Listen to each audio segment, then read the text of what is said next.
जो है वो है एक्स आई कैप प्लस वाई जे कैप प्लस जेड के कैप, और आर जो है वो है इसका नॉर्म, तो आर स्क्वायर इक्वल टू हो जाएगा x square plus y square plus z square. ठीक है, तो यहां मैंने एम्फेसाइज कर दिया वेक्टर का नोटेशन डालकर, लेकिन जब प्रिंट में आएगा तो वो बोल्ड में आएगा और ये नॉर्मल फॉन्ट में आएगा। ठीक है, चलिए इसको करिए सॉल्व, इसको देखते हैं।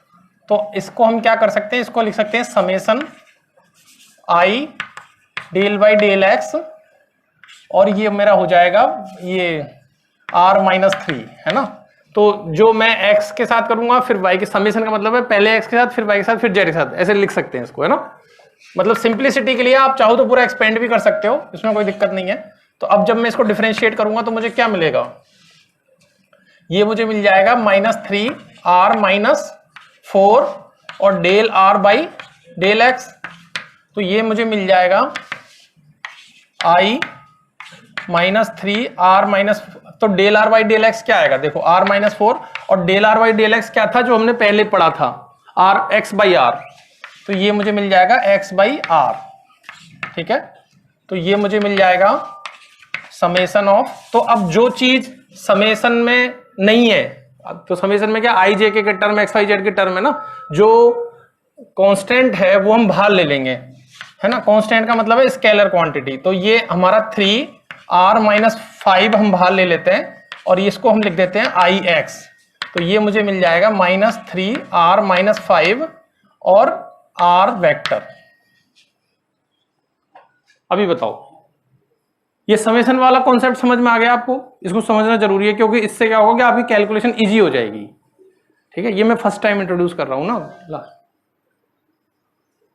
एक्सपेंड करके लिखना चाहते हैं, देखो इसको क्या करोगे, यहां से देखेंगे हम, तो ग्रेडियंट क्या होता है i del by del x और फिर r minus 3 plus j del by del y और r minus 3 plus k del y del z और r माइनस 3, यही है ना ग्रेडियंट, इसमें तो कोई डाउट नहीं है आपको।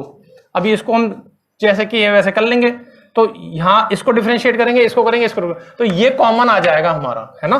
तो -3 r माइनस 4 कॉमन आ जाएगा और हमें मिलेगा डेल बाई डेल एक्स और r plus j del r by del y plus k del r by del z. तो इससे मुझे मिलेगा क्या मिलेगा, -3 r माइनस 4, ये मुझे मिल जाएगा x बाई आर और ये बाई बाई आर और ये z by r, r common है, आर बाहर आ जाएगा, तो बाई आर और ये आ जाएगा आई एक्स प्लस जे वाई प्लस के जेड। अब इससे कंपेयर करके देख सकते हो कि हमने क्या किया एक्चुअली में उधर में, है ना। तो ये हमें मिल जाएगा -3 r माइनस 5 और वेक्टर r। ठीक है, फाइन, ओके। अब हम क्या करेंगे, तो अब मैं इसमें एक और r मल्टीप्लाई करूंगा यहां पे, तो क्या होगा, माइनस, ज्यादा फर्क नहीं आएगा, है ना। तो अब मैं क्या करूंगा, मुझे निकालना है डाइवर्जेंस, ठीक है, और मुझे डाइवर्जेंस किसका निकालना है, -3 r माइनस 4 का, एक r घटा देता हूं मैं, और वेक्टर r का। ठीक है, तो ये मुझे क्या मिल जाएगा, तो जैसे इसमें 3 पार्ट है ना, ये तो स्केलर क्वांटिटी है और ये वेक्टर क्वांटिटी है, इसमें 3 पार्ट है, तो ये मुझे मिल जाएगा i dot del by del x -3 r minus 4 x, यही हुआ, plus j del by del y, है ना, नहीं डॉट प्रोडक्ट है यहां पे, और यहां पर भी आई आ जाएगा। अच्छा, इसको ऐसे नहीं, छोड़ ही देते हैं इसको, ठीक है, इसको ओपन करके लिख लेते हैं। ठीक है, del by del x plus j del by del y plus k del by del z, और यहां पर हमारा आ जाएगा, तो ये तो हो जाएगा 3r माइनस 4 और यहां आ जाएगा x i plus Y j plus के जेड के, है ना। अब आपको क्या करना है कि ये तो स्केलर है तो ये हमेशा रहेगा, और इसका और इसका डॉट प्रोडक्ट लेना है इन दो वेक्टर्स का, है ना। तो ये क्या मिल जाएगा मुझे, summation of del y del x. अब समेशन में आपको कंफ्यूजन है तो मैं समेशन हटा देता हूं, डेल वाई डेल एक्स, और ये हो जाएगा 3r माइनस 4x। हैप्पी। अब इसको ऐसे कैसे ही y के लिए ले लेते हैं हम, हाँ माइनस भी रहेगा तो माइनस हम बाहर ले लेते हैं, है ना। चलो हर एक में ले लेते हैं, छोड़ो। तो मैं समेशन करके कर लेता हूं, अब मुझे लगता है कि आप लोग इसमें फैमिलियर हो गए होंगे, ठीक है। तो मैं इसको समेशन कर लेता हूं। तो कहने का मतलब है कि जैसे x के रेस्पेक्ट में किया वैसे y में करना है, फिर z में करना है, क्योंकि सिमेट्रिक है ना हर चीज, ठीक है। हाँ अभी हम क्या करेंगे, इसको अब इसको डिफरेंशिएट कर लेंगे हम। तो -3 तो बाहर आ जाएगा, और पहले इसको कर लेते हैं तो आ जाएगा r-4, है ना। और फिर इसको करेंगे, नहीं हाँ पहले इसको करेंगे तो r-4, इसको करेंगे तो आ जाएगा प्लस, तो ये आ जाएगा x ऐसे कैसे आ जाएगा, और यहां आ जाएगा -4r-5 और फिर x/r, देख लो। तो ये आ जाएगा 12r, और फिर ये r उसके आ जाएगा, तो ये आ जाएगा 12r-4, और ये आ जाएगा 9-9r-4, तो ये आएगा 3r-4, जो कि हमारा आंसर है। अभी हम क्या करेंगे, कर्ल पढ़ेंगे। तो हमने ग्रेडियंट में क्या किया था, एक स्केलर फील्ड लिया और उससे हमको वेक्टर मिला। डाइवर्जेंस में क्या हुआ, एक वेक्टर लिया उसको स्केलर मिला। अब हम क्या करेंगे, एक वेक्टर लेंगे और उससे हमें एक वेक्टर मिलेगा, ठीक है। कहीं ना कहीं सबके अंदर एक डिफरेंशिएशन ही छुपा हुआ है, पर वो अलग अलग फॉर्म में, इसलिए अलग अलग चीज प्रोड्यूस कर रहे हैं हम, ठीक है। तो मान लीजिए एक वेक्टर है, तो कर्ल को कैसे डिफाइन करते हैं, वही ऑपरेटर सेम है लेकिन उसको अप्लाई करने का तरीका अलग अलग है, ठीक है। और इसमें खास बात क्या है कि जब हम डॉट प्रोडक्ट करते हैं, जैसे कि यहां पर हम डॉट प्रोडक्ट करते हैं, तो ये एक्चुअली में डॉट प्रोडक्ट नहीं है, क्योंकि डॉट प्रोडक्ट के केस में क्या होता है कि जब आप a डॉट b करते हो तो वो b डॉट a के इक्विवेलेंट होता है ना, लेकिन यहां ऐसा नहीं है, ठीक है। लेकिन यहां पर आप मान लो डाइवर्जेंस निकाल रहे हैं किसी वेक्टर r का, तो ये इक्विवेलेंट नहीं है इसके, है ना, क्योंकि इसका तो कोई मतलब ही नहीं है। यदि ये खाली घूम रहा है फालतू, इसका कोई मतलब नहीं है, इसका कोई अस्तित्व नहीं है, ठीक है। क्योंकि ये ऑपरेटर है, ऑपरेटर का अपने में कोई अस्तित्व नहीं है, वो जब किसी पे लगेगा तब उसका वैल्यू होगा, है ना। तो सेम चीज यहां पर भी हो रही है। यहां पर हम क्रॉस प्रोडक्ट ले रहे हैं नेबुला का बी के साथ, बट ये एक्चुअली में जैसा क्रॉस प्रोडक्ट होता है वैसा नहीं है, ये सिर्फ एक नोटेशन है, ताकि आपको ये याद रहे कि ये अप्लाई कैसे करना है। अप्लाई आपको ऐसे ही करना है जैसे क्रॉस प्रोडक्ट होता है, ठीक है। तो हमने यहाँ पर ऑपरेटर को ओपन कर लिया और वेक्टर को भी ओपन कर लिया। तो इसको जैसे कैलकुलेट करते हैं तो आई जे के रखा, del x del y del z और डेल बी, तो ये एक हमारा, हम इसको डिटर्मिनेंट की फॉर्म में लिखेंगे। तो मैं इसको ऐसे लिख देता हूं मैट्रिक्स हटा के, ठीक है। तो ये हमने ऐसे लिख दिया, del x del y del z b1 b2 b3। इसको और भी कई तरीके से लिखते हैं, पर ये बहुत सिंपल पड़ता है, ठीक है, बहुत इजी रहता है ये। तो इस तरीके आपको डायरेक्ट लिखना हो तो थोड़ा सा आप नोटेशन याद रखेंगे कि जैसे i का कोएफिशिएंट क्या होगा, तो i तो x का फैक्टर है, तो वो तो ले लिया हमने, अब बचा y z, तो y डेल y का ऑपरेटर माइनस डेल z का ऑपरेटर, ठीक है। और फिर y ले लिया तो उसका उल्टा लेना है, तो v3 यहां लेना है, v2 यहां लेना है, ठीक है। सेम यहां पे करना है, साइक्लिक जो है, साइक्लिक नोटेशन को फॉलो करते रहना। जैसे i है, फिर यहां से j है, और फिर यहां से k है, और फिर यहां से i है ना। तो इस ऑर्डर को फॉलो करना है आपको। तो यदि आपने i ले लिया तो इन दोनों के डिफरेंशियल ऑपरेटर आपको यहाँ यूज करने हैं, और उन दोनों के ही कोएफिशिएंट यहाँ पे आपको यूज करने हैं, ठीक है। सिमिलरली j में, सिमिलरली k में, ठीक है। तो इस तरीके से आपको ये डिटरमिनेंट की फॉर्म में लिखने की जरूरत नहीं पड़ेगी, डायरेक्टली ही आप इसको ऐसे लिख सकते हैं। पैटर्न है, मैथमेटिक्स में पैटर्न का बहुत स्पेशल वो है इंपॉर्टेंस, तो पैटर्न नहीं ब्रेक होगा तो आप सही लिख दोगे उसको, ठीक है। चलिए अब हम क्या करते हैं कि इस पे एक प्रॉब्लम कर लेते हैं, ठीक है। Note this is just a notation because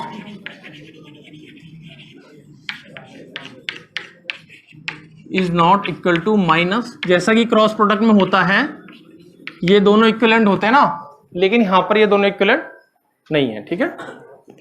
चलिए, तो एक चीज है, कर्ल को रोटेशन भी कहते हैं, ठीक है। तो इफ सो कर्ल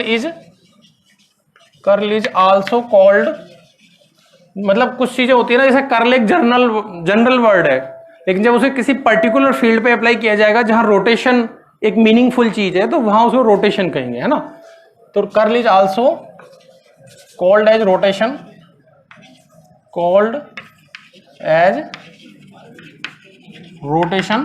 तो जैसे हम कर्ल ऑफ बी जो लेंगे, इसको हम रोट ऑफ बी भी लिखते हैं, ठीक है। And if curl of v is 0, then v is called irrotational।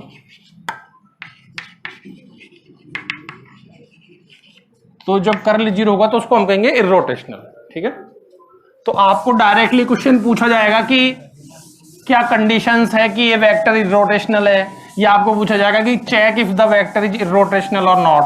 तो आपको डायरेक्टली क्या करना है, कर्ल निकाल लेना है उसका,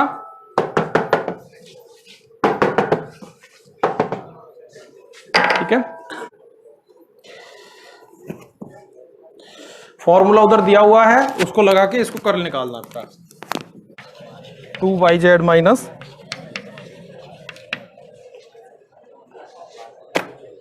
ठीक है। तो अब ये तो याद हो ही जाएगा आपको, मिटा दूं मैं इसको, ठीक है। चलो इसको रहने देते हैं, यहीं लिख लेते हैं क्वेश्चन और, ठीक है। तो शो दैट, ठीक है। तो आपको क्या करना है, आपको वेक्टर दिया हुआ है, आपको इसका कर्ल निकाल लेना है, और लास्ट में जब कर्ल को 0 करोगे तो इक्वेशन को ऐसे सेट करना है कि या तो b 0 आए या a माइनस 1 आए, तो आपका कर्ल 0 हो जाएगा, ठीक है। तो जैसे ऊपर, तो अभी हम देख रहे हैं कि अब क्या घटा, स्केलर से वेक्टर मिल गया, वेक्टर से वेक्टर मिल गया, वेक्टर से स्केलर मिल गया, अब क्या घटा, स्केलर से स्केलर घट गया ना अभी, तो वो तो सिंपल डिफरेंशिएशन होता ही है, लेकिन उसमें एक चीज और कर सकते हैं हम, वो हम पढ़ेंगे यहाँ पे, ठीक है, ग्रेडियंट, ठीक है। तो मान लो कोई हम क्या करते हैं, स्केलर ले लेते हैं, ठीक है। तो let f x y z is a scalar field, ठीक है। तो डाइवर्जेंस क्या हो जाएगा, ये हो जाएगा, और इसको हम ले लेते हैं ये, तो ये क्या मिलेगा देखते हैं। तो ये हमें मिल जाएगा i del by del x plus j del by del y plus k del by del z dot product, और यहां पर हम ले लेंगे del f by del x i plus del f by del y j plus del f by del z k, ठीक है। तो अब हम इसको लिख सकते हैं, अब इसको हम डॉट प्रोडक्ट कर लेंगे, तो हमें मिल जाएगा del square f by del x square plus del square f by del y square plus del square f by del z square. तो स्केलर से शुरू किए थे, स्केलर मिल गया, ठीक है। तो इसको हम लिख सकते हैं डेल स्क्वायर बाई डेल, अब इसको हम एक ऑपरेटर मान लेते हैं, ठीक है। तो हाँ, डाइवर्जेंस ऑफ ग्रेडियंट को हम एक सिंगल ऑपरेटर मान लेते हैं, और हम इसको ये लिख लेते हैं, ठीक है। तो मैं इसको नोटेशनल तरीके से ऐसे लिख लेता हूं, ठीक है।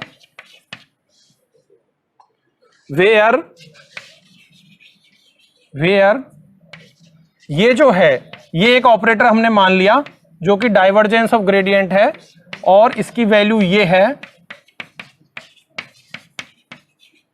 Plus del square by del z square is called, तो इसको हम कहते हैं लाप्लासियन, लाप्लासियन, इसको शो करना है आपको। इधर देखिए, हमको क्या करना है, लाप्लासियन ऑपरेट करना है।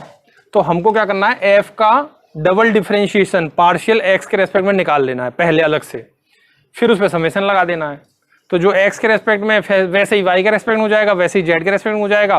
कॉमन टर्म्स को बाहर लगा लोगे, अंदर जो टर्म है उनको सम कर लोगे, ठीक है, तो डबल डिफरेंशिएशन एक्स के रेस्पेक्ट में करो एफ आर का। तो हम करेंगे पहले एक्स बाई आर, इसको चेक करो जरा ये सही है क्या।